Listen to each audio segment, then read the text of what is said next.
protection from deception, Jesus gives us some very clear warnings. And I'm of the opinion that if Jesus issues a warning, just maybe we should pay attention. So we'll step into Matthew chapter 23. Jesus is speaking over the city of Jerusalem. Jerusalem, you who killed the prophets and stoned those sent to you. How often I've longed to gather your children together as a hen gathers her chicks under her wings, but you were not willing. Look, your house is left to you desolate. For I tell you, you'll not see me again until you say, blessed is he who comes in the name of the Lord. It's a very dire prediction Jesus is making over the city. He calls them desolate. It's still a thriving, bustling place, a flourishing city. And Jesus imagines it, understands it to be desolate. And he left the temple and he was walking away when his disciples came up to him to call his attention to its buildings. The disciples are a little bit offended, or at least they're uneasy with the tone of what he's saying. It's not desolate. Herod's temple was one of the wonders of the ancient world. It was the pride of the nation. People came from around the Roman Empire to see it, and so the disciples, trying to change the tone a bit, called Jesus' attention to the buildings. And in verse 2, Jesus said, do you see all these things? I tell you the truth. And you know by now when you see that phrase, right? I tell you the truth, not one stone here will be left on another. Everyone will be thrown down. Unbelievable. Unbelievable. Jesus didn't always just say happy things. In fact, the tone of this whole passage is pretty intense. As Jesus was sitting on the Mount of Olives, if you leave the Temple Mount and you're going east, you cross the Kidron Valley, and immediately there is the Mount of Olives. So the disciples are there. And the disciples came to Jesus privately. Tell us, when will this happen, and what will be the sign of your coming and the end of the age? The disciples leaped to the conclusion that if the temple's to be destroyed, it's got to be the end of the age. They can't imagine bringing destruction to that massive, spectacular temple unless it's the end of all things. And Jesus answered their question, but he said in verse 4, watch out that no one deceives you. And that's really the text for this little study we will do. Matthew 24 is Jesus' most lengthy prophetic discourse. He's the greatest of all the Hebrew prophets. He's giving them a description of what is in front of them in their lifetime, and then he also describes the world as we approach the end of the age. And in the midst of that rather dire passage, Jesus' most consistent, most repeated warning is against deception. Watch out that no one deceives you. Now, if Jesus is warning us against deception, I think we should all acknowledge that we are vulnerable to being deceived. If you don't believe you can be deceived, I would submit to you humbly, you already are. Same chapter, verse 24, Jesus said, many false prophets will appear and deceive many people. Same chapter, verse 11, now verse 24, for false Christ, false messiahs, and false prophets will appear and perform great signs and miracles, deceive even the elect, if that were possible. How you define terms has a great deal of bearing on how you understand what Jesus is saying. If you think of a prophet as someone who wore a long Hebrew-looking robe and had a scruffy beard and said, thus saith the Lord, you might think you're pretty much removed from that. But biblically speaking, one of the ways to understand a prophet is someone who gives God's perspective, someone who tells the truth to the people. A priest represents the people to God. A prophet represents God to the people. So the prophets are the people you expect to tell the truth. So a false prophet is someone you expect to tell you the truth who does not. If you'll tolerate that slightly expanded definition, when Jesus is warning us about many false prophets deceiving many people, it doesn't take a great deal of creative imagination to imagine a time when many people you would expect to tell the truth are not telling the truth. And Christ we attach it to Jesus because we think of Jesus the Christ, but it's really through several languages. It's Jesus the Messiah, Jesus the Anointed One. So he said there'll be many false messiahs, false saviors, people who claim to have solutions. They're going to resolve the problems of human suffering. And they'll say peace when there is no peace. And the outcome of all of this, he said, is many, many will be deceived. Now, I think that's relevant because I don't think it's a real stretch to say we live in a time, in my lifetime at least, of unprecedented manipulation, propaganda, and censorship. Things like the idea of free speech have been completely almost co-opted. And we have all these new labels that are being introduced. You know, we have misinformation. If it's misinformation, you can't say it. That's a very new idea. Once upon a time, we would say, we would defend your right to say the most heinous things in public. But now in the clamping down on freedom, now you're censored. You're canceled. You're shadow banned. The algorithms aren't going to promote what you do. Misinformation, disinformation, malinformation. They keep creating new words to give them greater license. It's bizarre to me. We've turned good into evil and evil into good. It's confusing. It's disorienting. They put pornography in the libraries of our young children in the schools, and we object to the books. They say we're banning books. Not at all. We're saying some learning should be age appropriate. It's the reason we don't sell beer in elementary schools.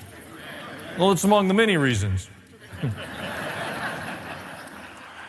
We don't give out driver's license at daycare. Some learning is age appropriate. It has nothing to do with banning books. But what we see is this manipulation of information. And along with that, technology is providing us unprecedented tools with which we can communicate. From our little church in Middle Tennessee, we share the good news of Jesus with the nations of the world on a weekly basis. It was an impossibility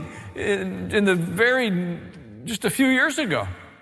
And the way we're able to do that and the tools we have to communicate with are phenomenal, but they also usher in unprecedented tools for deception. And it makes it increasingly difficult to know the truth. Have you noticed? There's been one institution after another that a few short years ago we considered to be bedrock solid, trustworthy, and stable.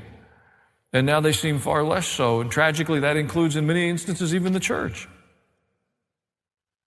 So these same tools that enable us to communicate make it much, much, much easier to brew deception. And the newest one on the horizon, it seems to me, is AI. I certainly know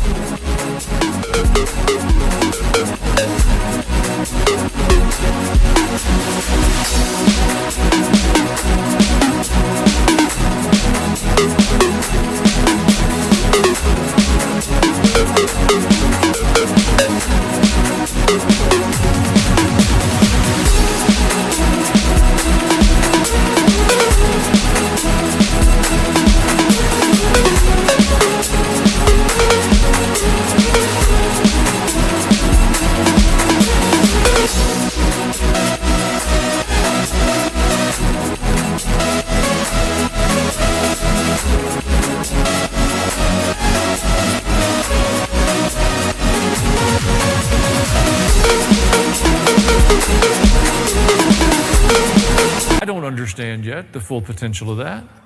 I think it'll bring far greater change than the internet has. And while it has amazing potential for positive and good things, it holds a startling potential for deception and manipulation.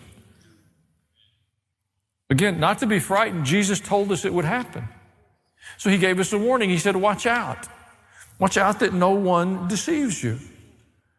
And I think to think of it just in terms of politics or to think of it in terms of some of those places that are the more easy, I think the deception that is flourishing around us this week, I can give you a couple examples. This week, the United Methodist Church changed formally their policy. Now, their practice has been aligned with this for quite some time, but they formally changed their policy. It's one of the largest Protestant denominations in our nation. They voted to repeal their ban on the LGBTQ clergy and any prohibitions on its ministers from officiating same-sex weddings. That's a significant deviation from orthodoxy. Under the banner of being inclusive and as an expression of love, they've accepted an expanded definition of marriage. But in so doing, they've set aside the language of Scripture and the orthodox practice of the Christian church over many centuries. I think you can put that in the category of deception. So you can be well educated, highly sophisticated, use big words, and still be deceived. I give you a completely different example. I've seen multiple officials in recent days, very well informed people, very well educated, people of great power and significance, look dead into a lens and go, our border is secure. It really isn't funny, it's deception. Somebody in the pile is deceived, because if you have anybody that happens to be on the border, there's hundreds of thousands of people spilling across. It's an invasion. And they're coming from the nations of the world. I mean, the list goes on and on and on. We did a conference last week, and we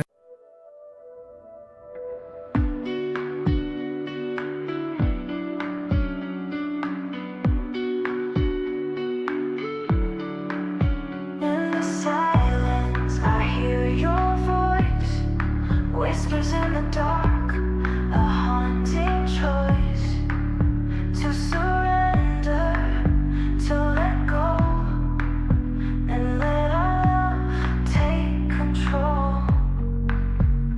I'm lost in your haze where the lights are low, drowned in the depths of your eyes. I'm ready to go. In the shadows we'll find our way. Through the night, our love will stay.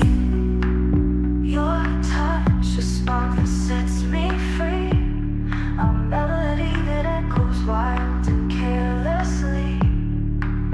In your eyes, a stormy sea, where I'll swim lost eternally. I'm lost in your haze where the lights are low, drowned in the depths of your eyes. I'm ready to go. In the shadows we'll find our way. Through the night, our love will stay. You'll taste the sun, I'll chase the night. Our love, a flame that burns so bright. In the darkness we'll find our light, and our love will ignite. I'm lost in your haze where the lights are low, drowning in the depths of your eyes. I'm ready to go. In the shadows we'll find our way. Through the night, our love will stay. In your love, I'm lost, I'm found. In your heart, my hope is bound. Forever I'll be yours, you'll be mine. Lost in your haze, our love will shine.